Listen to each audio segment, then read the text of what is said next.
How you doing, everybody? I'm Daryl the Bearded Dragon with dadsanddragons.com, and I am looking at this rugby game on the Gear VR here. There's not a lot to show, but I did mention if you watched my other Dragon Bites video that I would be making one for this game. So here it is. It's a very simple game. But it's actually more addictive than I thought it would be. I just kind of loaded it up yesterday just to see, because, you know, it looked, I mean, you get a lot of games on the Gear VR that look as if they were made by, you know, one guy in their bedroom. Maybe they're just learning Unity. And, you know, as somebody who is one guy in his bedroom just learning Unity, I respect people for doing that, but there's a lot of people out there who are just consumers and they just want to play a good quality game, and so I tend to like to check out the ones that look like they're going to be quality just to find out if they are or not. And this is one that, even though it's very simple, it's very much a casual game for people who like games like, what is it called? The Paper Toss, if you've ever played that one. It's a pretty popular one on Android and iOS, I believe. At least I used to know a lot of people that have played it. And yeah, and it's basically you know, like a toss a ball at targets thing, right? Same as that. And later, you see the Windsocks there. Those later come into play, and they affect the way your ball travels. Oh, I missed. It's a little bit difficult because there's no crosshair. Oh, cool! I finished a mission. And so the missions, by the way, it's not just throwing. So first of all, okay. So while I'm here, I'll jump over here. And I'm pointing, and you can't see, obviously.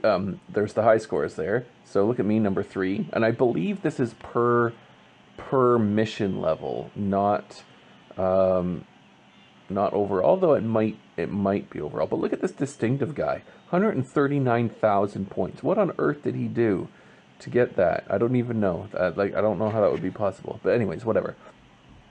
So if you look up to the scoreboard there, you got your hearts. You got 5 of them, right? And so every time you miss a kick, you lose a heart, right? And sometimes a heart shield will pop up. You pop it, you get 1,000 points, and you get a heart back. So the distinctive guy must have just done super well. Maybe he, like, I don't know, drew a crosshair onto his screen or something. I've considered doing that just to help aim. But anyways, so the missions, you got your each level has different ones, right? So you got to get small targets, which are the pink ones, large targets, which are the red ones, arms like that. And it's weird that they happen to all be there right now, so I can show them to you.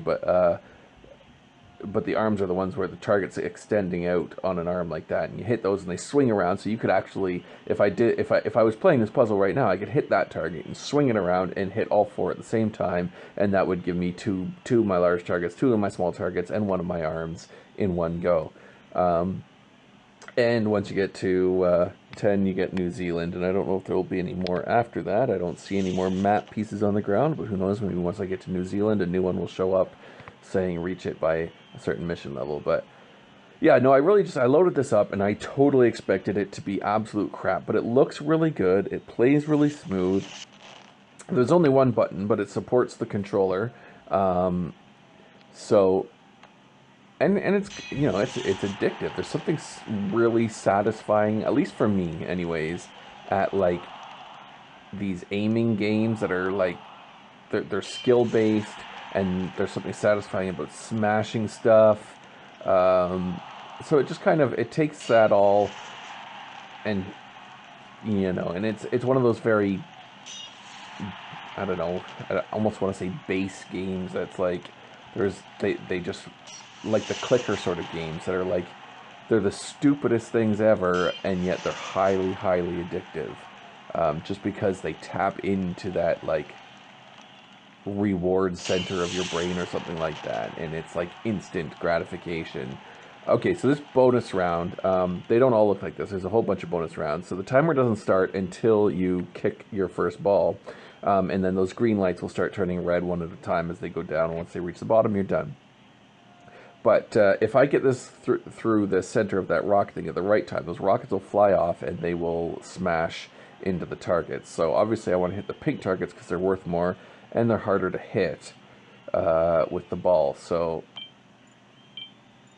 fail. Okay, so I did exactly what I didn't want to do, but there we go.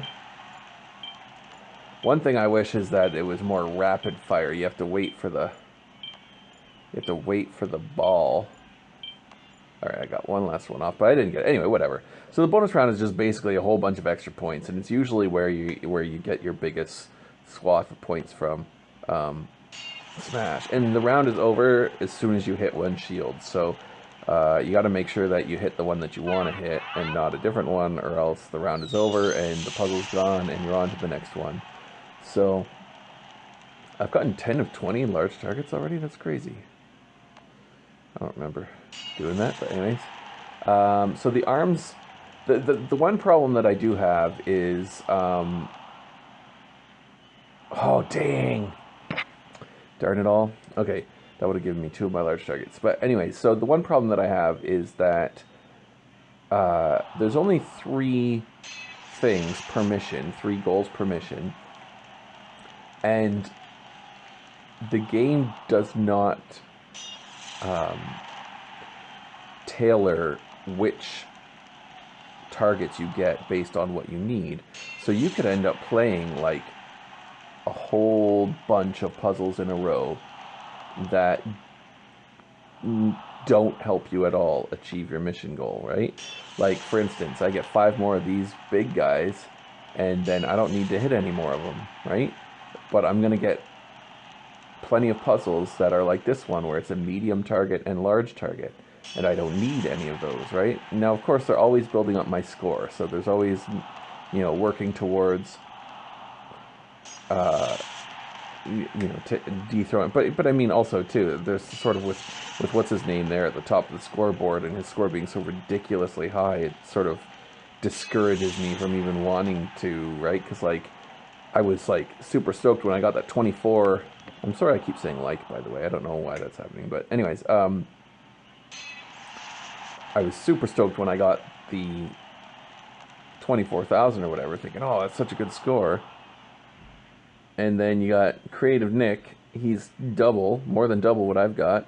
And then Distinctive is just like, when I see scores like that, I think that guy's got to be cheating.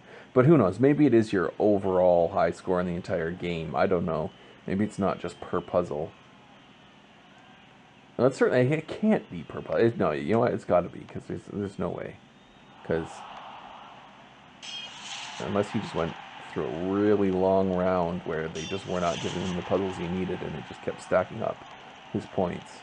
Why am I doing that? I should be hitting the small targets. Ugh. Anyways, I'm not going to make you guys watch me do this whole thing, but as you can see, I haven't gotten an arm one in how long? Like, and yet I need them in order to do this. And here's a puzzle that in no way, even if I'd gotten the bomb and blown up all of them, the puzzle wouldn't have helped at all, because I don't need big ones and I don't need mediums. And here's another one, right? That's what I'm talking about. So that's a little bit annoying.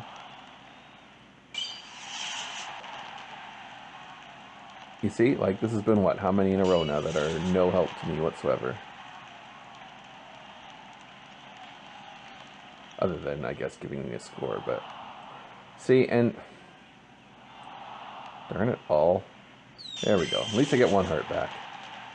So here we go. And then you see stuff like this, and I'm like, oh good, I can get 2 of them. And I say, oh wait, no I can't, because the puzzle's over as soon as you get 1. So, not sure why I would aim for... I guess probably later there's going to be puzzles that I need to get the rockets for. Okay, so here's one where the wind is taken into effect, and unfortunately, there's no good way to know exactly how the wind is going to affect your ball until you throw your first ball, and yeah, then it's done. And I'm sorry about the creaking. Somebody's coming into my room.